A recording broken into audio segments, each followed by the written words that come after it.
அனைவருக்கும் வணக்கம். நாம் இன்று பார்க்க உள்ள காணொளி மனித முகத்துடன் இருக்கக்கூடிய விநாயகர் தான். விநாயகர் என்றாலே யானை முகத்தை தான் நீங்கள் பார்த்திருப்பீர்கள். ஏனென்றால் உங்களுக்கு தெரியும், பார்வதி தேவி குளிக்க சென்ற போது தனது உடம்பிலிருந்த மஞ்சளை எல்லாம் ஒரு உருவமாக தயார் செய்து விநாயகர் பெருமாளை உருவாக்கி வைத்துவிட்டு காவலுக்கு வைத்துவிட்டு சென்றார்.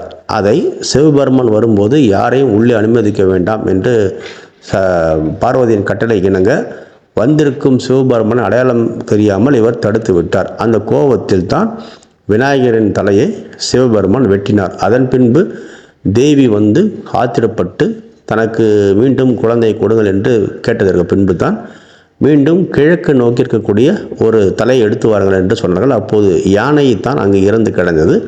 அதன் பின்பு யானையை கொண்டு வந்து தான் தலையாக வைத்தார்கள். அதன் பின்பு நம்ம உலகமெல்லாம் பார்க்கக்கூடிய அனைத்து திருக்கோயிலும் யானை முகம்தான் விநாயகருக்கு இருக்கும். அதனால்தான் ஆணை முகத்தானே என்ற பாடலும் பல இடங்களிலும் யானை முகம் கொண்டு விநாயகருக்கு காட்சியளிப்பார்.